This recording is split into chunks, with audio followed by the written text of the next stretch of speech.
Halo, Assalamualaikum warahmatullahi wabarakatuh. Ketemu dengan saya Dewi Mora Rizkiana, anggota FLP Malang yang hari ini diberi kesempatan untuk membacakan sebuah karya dari Kak Fahrul Hakim, anggota FLP Malang dengan judul Artefak Rindu.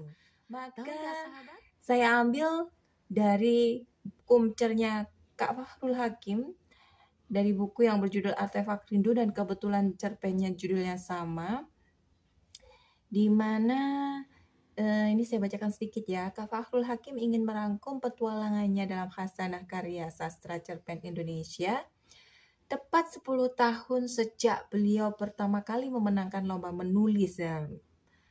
Pertama kali memenangkan lomba, berarti sebelumnya udah menulis ya. Menulis cerpen nasional lewat cerpen Panlasmogoria tahun 2021. Fahrul Hakim kembali memenangkan lomba cerpen nasional dan digunakan sebagai judul kumpulan cerita ini, yaitu Artefak Rindu. Nah, penasaran kan seperti apa Artefak Rindu? Cangkul-cangkul menggores peradaban kuno. Rumah artefak dari masa berabad-abad silam itu menunggu di kuak. Sementara aku memandang truk pengangkut tanah uruk dan pasir silih berganti pergi. Mengangkut tanah-tanah yang belum terjamah oleh peneliti. Ada 5 orang pekerja di tempat penggalian tanah uruk yang tepat berada di situs batu bata kuno Tondowongso. Mereka tertegun sejenak. Pertengkaranku kemarin dengan pemilik tanah itu pasti sedang berputar di kepala mereka. Pergilah Rinda, jangan ganggu para pekerjaku. Tiba-tiba lelaki bercambang datang dari belakang. Wajah kecutnya seolah menendangku. Dia tahu tujuanku ke sini. Seharusnya dia bisa mewujudkannya. Tapi dia terlanjur ditusuk artefak masa lalu yang teramat tajam melukai hatinya. Menghancurkan segala kepercayaannya padaku dan almarhum suamiku. Membuatkan noktah pedih dalam persahabatan kami. Maaf Danu, aku tidak pernah bermaksud mengganggu para pekerjamu. Aku sudah 2 hari di sini. Aku hanya ingin mewujudkan impian Mas Bram yang tertunda. Aku ingin sekali menyelesaikan penelitian Mas Bram tentang situs Candi Tondowongso. Penggalian tanah uruk dan pasir di kawasan ini bisa memperparah kerusakan situs bersejarah. Apalagi komponen utama situs-situs itu adalah batu bata yang rapuh. Kumohon, maafkanlah kami. Izinkanlah aku meneliti situs ini secepatnya. Pintaku. Rin, aku tak bisa membantu. Apa hasil penelitianmu bisa bikin kami kenyang? Apa jika situs batu bata kuno itu hilang, kami juga akan mati? Kau hanya buang-buang waktu. Yang lalu biarlah berlalu. Uang darimu tidak akan pernah cukup. Sementara 9 orang menggantungkan hidupnya pada tempat penggalian pasir ini. Sungut dan kau bilang, yang lalu biarlah berlalu. Tapi kenapa kau tak memaafkanku dan Mas Bram? Karena dia seolah tercekat. Kalian melakukannya saat aku masih hidup. Di masa sekarang, bukan masa kerajaan kuno, seperti batu bata kuno yang selalu kalian sembah itu. Sindirnya. Aku hendak membalas tapi Danu menyela. Pergi Rinda, aku sudah lelah berdebat denganmu seperti kemarin. Walau dulu kita berteman, aku muak melihatmu di sini. Tatapan Danu menghujam bagai tombak. Dia meninggalkanku tanpa menoleh lagi. Aku menghela napas kesal. Debu-debu tanah uruk berterbangan ketika para pekerja memasukkan galian ke bak truk. Truk yang berjalan menjauh itu mengangkut sebagian tanah yang menimbun situs bersejarah. ada artefak yang mungkin tercampur tanah uruk itu? Cemas menggasakku. Mataku tak bisa mengelak dari situs susunan batu bata di tempat itu. Mereka seolah-olah memanggil namaku agar aku segera meneliti mereka sebelum mereka hilang di gerus kerasnya kehidupan. Mas Bram bahkan sudah mengorbankan nyawanya untuk meneliti situs kuno itu. Aku ingin menebus rindu sejatiku padanya. Dia telah mencipta artefak kedamaian dalam hatiku sejak pernikahan kami. Hasil penelitian sementara Mas Bram terhadap situs Candi Tondowongso berdasarkan data artefaktual, stratigrafi dan lingkungan menunjukkan bahwa situs ini ialah bangunan suci Hindu dari masa kerajaan Kadiri. Situs ini hancur karena aktivitas gunung kelut yang dahsyat pada saat itu. BP3 Jatim sempat meneliti situs ini, namun cuma 2 bulan dan terhenti karena kekurangan dana. Mirisnya, sekarang BP3 Jatim hanya mampu memberi pagar batas di sekeliling situs ini karena mereka juga sibuk mengurusi penjarahan artefak di situs Trowulan. Suamiku sudah mendapatkan dukungan dana dari UI, Universitas Indonesia, tapi penelitiannya belum purna. Pihak UI tidak keberatan aku melanjutkan penelitian suamiku, karena tujuan penelitian ini ialah membukukan situs tersebut untuk referensi ilmiah. Aku dan BP3 terkendala pembebasan lahan situs tersebut karena berada di area tanah warga. Kini, aku harus mencari cara untuk membujuk Danu agar mau bekerja sama lagi. Mas Bram, akan kuperjuangkan impianmu yang tertunda ini. Anggaplah ini bayi kita. Kau tak akan membiarkanku sendiri, kan? Mataku tiba-tiba basah saat aku duduk di atas sepeda motor. Bukan karena debu tanah kalian yang berterbangan, tapi karena debu kehilanganmu yang teramat dalam. Mas Bram. Prang! Ku lempar figura foto Rinda dengan kesal. Kacanya pecah berantakan seperti repihan amarah di dadaku saat ini. Tenanglah Danu, sabar, mungkin kalian belum berjodoh. Bram berusaha menenangkanku. Bram segera ke rumahku ketika ku beritahu bahwa Rinda menolak cintaku. Dia belum berniat untuk menikah. Padahal aku rela menunggu 4 tahun sejak kami lulus SMA. Kini setelah meraih gelar sarjana arkeologi dari UGM, dia melanjutkan S2 di UI. Dia sedang mendaftar program beasiswa. Aku telah korbankan banyak hal untuk bisa menyatakan cintaku padanya. Dia seharusnya tahu tentang perasaanku sejak lulus SMA dulu. Hanya aku yang rela menjemputnya di terminal Kediri tiap kali dia mudik dari Jogja. Hanya aku yang rela menolak banyak gadis yang mendekatiku. Hanya aku yang rela kerja mati-matian untuk bisa meminangnya. Bram, sahabatku yang kebetulan pulang dari Jakarta, setia mendengar ceracau piluku tentang Rinda. Sebenarnya dia kakak kelasku. Kami akrab karena dia teman baik kakakku. Tapi saat SMA, kakakku meninggal karena kecelakaan motor. Saat itu, Bram banyak memenangkanku karena aku begitu terpukul. Terlebih lagi, almarhum Kak Seno saudaraku satu-satunya.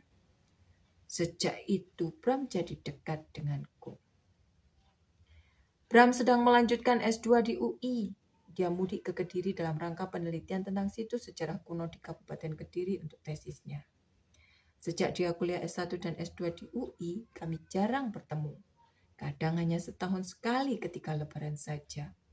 Tapi aku sudah menganggapnya seperti kakakku sendiri, walau dia tertutup dan pendiam. Justru itu membuatku lega menumpahkan segala masalahku padanya. karena terjamin kerahasiaannya. Apa dia menolakku karena derajat pendidikanku tak setara dengannya? Kadang cinta tak bisa dipaksakan. Jawabnya selalu terdengar bijak. Sebenarnya Bapak mampu menyekolahkanku setinggi apapun, tapi sejak Bapak sakit, kebun tebu dan sawah jadi tak terurus. Tambang, tanah uruk, dan pasir juga terbengkalai. Sebagai anak tunggal, aku bertanggung jawab untuk melanjutkan perjuangan Bapak. Kucurahkan segala kesesakan di dada. Tapi Rinda justru menolakku begitu saja. Sakit hati ini menjalar ke seluruh tubuhku seperti diguyur lahar gunung Kelut. Sia-sia semua pengorbananku selama ini. Aku ingin dia merasakannya juga. Lanjutku. Bram mendengarkanku dengan seksama. Tak menyala sedikit pun. Bram, kau kuliah di Jakarta kan? Aku mau kita buat perjanjian. Berjanjilah kau juga tak akan mencintai Rinda. Aku tahu kau mengenalnya hanya sebatas teman. Tapi aku tak akan rela jika kau memilikinya nanti. Jauhi dia. Bram tampak bingung. Belum tentu juga aku bertemu dengannya. Kalian satu kampus nanti. Berjanjilah, jika aku tak dapat memilikinya maka kau tak boleh memilikinya juga. Baik, aku berjanji. Seminggu kemudian Bram kembali ke Jakarta. Bersamaan dengan itu aku juga tak pernah bertemu Rinda lagi. Mereka sama-sama sibuk kuliah di Jakarta. Aku cemas setiap hari memikirkan kemungkinan mereka akan jatuh cinta. Aku coba menepis itu dengan mempercayai janji Bram. Orang tuaku meminta aku segera menikah. Namun aku terlanjur trauma pada perempuan. 2 tahun kemudian, aku dan Bram tak pernah bertemu lagi. Dia menetap di Jakarta. Dia anak tunggal dan memboyong kedua orang tuanya pindah ke Jakarta juga. Kudengar dia jadi dosen di UI. Aku juga mulai kehilangan kontak dengan Rinda. Aku mencoba menghubunginya, tapi nomor ponselnya sudah tak aktif lagi. Baik rumah Rinda maupun Bram berbeda kecamatan denganku. Rinda tinggal di Kecamatan Kandangan, sedang Bram dulu tinggal di Kecamatan Kandat. Jarak kedua kecamatan itu berlawanan arah dan terletak di perbatasan Kediri. Alamatku, Kecamatan Gurah, terletak di antara kedua kecamatan itu. 3 tahun kemudian, Bram menemuiku. Dia ingin menulis buku. Dia mendengar penemuan Candi Tondowongso di kecamatanku. Sisi utara Candi Baru itu berada di daerah tambang tanah uruk punyaku. Dia berniat meneliti candi itu sebelum rusak karena pertambangan. Dengan antusias, dia mengungkapkan keinginan untuk membukukan penelitiannya nanti. Karena Candi Tondowongso tersebut masih belum banyak diangkat dalam penelitian, apalagi dibukukan. Atas nama Ikatan Persahabatan, aku mengizinkan dia meneliti di daerah tambang. Selama seminggu, aku harus mengorbankan tambang tanah urukku itu menganggur untuk dapat diteliti dengan seksama oleh Bramastyo. Para pekerjaku terpaksa rehat dengan berat hati. Bram meneliti dengan penuh semangat. Dia makin tertutup padaku. Dia banyak merenung dan seolah menyembunyikan sesuatu. Bram lebih serius berkutat dengan pondasi kuno ketimbang berbagi cerita denganku. Dia berani memberi komisi lumayan untuk menyewa tanahku. Itu cukup menghiburku. Situs kuno bersejarah ini bukan sekedar tumpukan batu bata. Situs ini menyimpan misteri penting bagi sejarah Indonesia. Dulu kerajaan Kadiri pernah berdiri di tanah Kediri ini. Namun, bukti peninggalan yang menunjukkan kebesaran kerajaan Kediri belum pernah terungkap hingga kini. Jelas Bram dengan antusias. Malam itu ketika aku mengajaknya ngobrol di warung kopi. Penemuan situs Tondowongso ini adalah hal yang sangat menarik bagi arkeolog sepertiku. Kami menemukan satu keping masa lalu yang amat berharga. untuk menyingkap sejarah di Kediri, sambungnya. Bram bahkan lebih tertarik untuk membahas situs kuno itu ketimbang kehidupan pribadinya kini. Aku semakin curiga. Sebelum aku sempat bertanya, dia segera pamit pulang. Dia menginap di rumah sanak saudaranya di Kandat. Malam itu tiba-tiba saja aku teringat pada Rinda. Betapa aku masih merindukan perempuan berambut ikal itu. Sejak dikecewakan olehnya, aku tak pernah bertandang ke rumahnya lagi. Aku juga belum bertemu lagi dengannya. Bunyi dering telepon menggusur lamunanku. Pak Bram mengalami kecelakaan. Dia sedang dilarikan ke rumah sakit. Bisakah Anda ke sini sekarang? Nomor Anda adalah nomor terakhir yang dia hubungi. Kabar yang disampaikan kepolisian begitu mengejutkan. Segera aku terobos gelap malam menuju rumah sakit. Rasa khawatir berdentam-dentam di dadaku seperti dulu saat kakakku dilarikan ke rumah sakit sebelum akhirnya wafat. Dejavu. Duka menyambutku saat hendak memasuki kamar Bram disemayamkan. Dokter gagal menyelamatkan Bram karena pendarahan hebat di kepalanya. Aku menangis karena bagaimanapun dulu kami pernah sangat dekat. Polisi sudah menghubungi keluarga korban di Jakarta. Sanak keluarga Bram datang tak lama setelah aku selesai menangis. Keesokan harinya jenazah Bram disemayamkan di salah satu rumah sanak saudaranya di Kandat. Mereka segera mengebumikan jenazah atas persetujuan keluarga Bram di Jakarta berdasarkan syariat Islam. Keluarga Bram masih dalam perjalanan dari Jakarta. Penasaranku tersulut saat sanak saudara keluarga Bram mulai membicarakan tentang istri Bram. Mereka bilang Bram baru saja menikah 3 bulan yang lalu. Almarhum Bram dan istrinya menikah di Jakarta dengan mengundang kalangan keluarga saja. Aku nyaris tak percaya Bram tak mengundangku dalam pernikahannya. Gada pedih dari masa lalu menghantam sekujur hatiku. Saat tahu istri Bram ternyata adalah Rinda. Pekikku tertahan. Malam itu aku masih di Kandat walau Bram sudah dikebumikan tadi pagi. Aku memang sengaja menunggu kedatangan keluarga Bram untuk menghaturkan rasa bela sungkawa. Mata Rinda terbelalak sendu saat mengetahui keberadaanku. Hutan air mata di matanya sempat berguguran saat ia menyalami sanak keluarga Bram.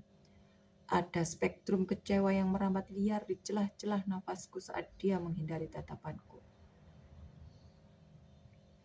Danu, maafkan Mas Bram. Suara pilu Rinda pakai lonceng berkarat lara. Apa kau menikah dengan Bram? Ya, angguknya. Satu pohon air dari matanya tumbang membasahi tanah. Luka-luka masa lalu mencabik setiap inci molekul dalam dadaku. Ada soneta dendam yang mulai bergema menghidupkan jutaan bara dalam tiap sel dalam diriku. Mataku menyeringai serigala, simpatiku menguap di distorsi terompah kecewa. Ku tinggalkan Rinda sebelum dia sempat mendengar bunyi gemerutuk gigiku. Soneta dendamku memekik begitu keras dan nyaring, seolah menyumpahi pengkhianatan Bram atau justru menyuruhku untuk memeluk kehadiran Rinda. Soneta dendam itu hanya menyisakan saripati ketiada berdayaanku.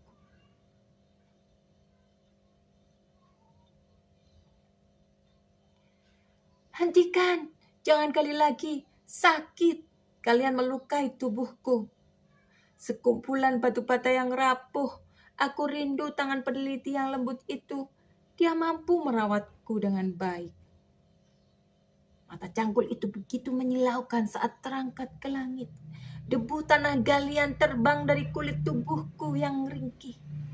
Para penggali tanah uruk itu menginjak-injak tubuhku dengan kasar. Mereka mengangkut tanah-tanah galian itu menuju truk dengan tergesa-gesa. Baru saja 2 minggu yang lalu seorang lelaki menyentuhku lembut setelah tidur lelapku selama ribuan tahun. Aku adalah pondasi baru yang ditemukan. Masih kuingat persis ketika mentari pagi yang hangat meraba tubuhku. Senyum lelaki itu begitu tulus saat dia mencoba berbicara denganku. Aku sempat ngeri saat mengingat lentusan ganas gunung kelut yang mengubur candi ini, sehingga membuatku tidur dalam waktu yang lama. Dulu aku adalah tempat pemujaan yang disakralkan. Kini keadaanku telah berbeda. Aku merupa pendeta tua yang teramat ringkih dan rapuh. Aku rindu lelaki itu. Dia sudah tak pernah muncul lagi. Sampai akhirnya aku tahu lelaki itu telah meninggal. Aku sering mendengar perdebatan Danu dan Rinda. Ya, perempuan berambut ikal itu sering mengunjungiku.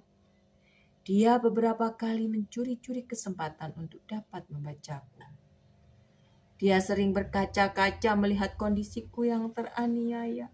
Terkadang dia merapal nama seseorang dengan nada lirih yang pedih. Mas Pramasda, aku ingin menuntaskan rindu ini dengan meneruskan penelitianmu. Cita-cita kita. Aku kenal lelaki itu. Dialah orang yang pernah merawatku dulu. Jadi dia sudah meninggal. Ya, perempuan itu mengabarkan padaku lewat hutan air mata yang terus lebat di jendela wajahnya. Juga lewat soneta perih yang berdenyar dari mulutnya. Danu, pemilik tanah tempatku berdiri sekarang, tega membiarkan tubuhku terluka dan membuat Rinda menangis. Padahal dulu saat aku masih berjaya, tempat ini adalah tanah milik kerajaan. Tampak Danu sedang menatap sebagian tubuhku yang rusak.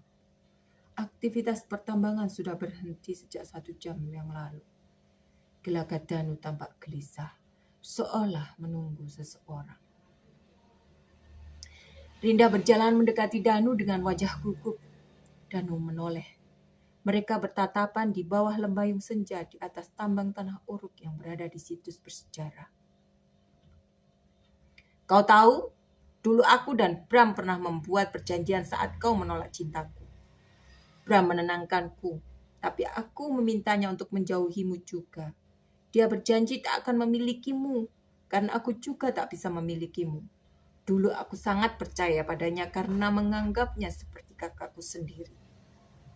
Danu membuka pembicaraan dengan irama yang berat.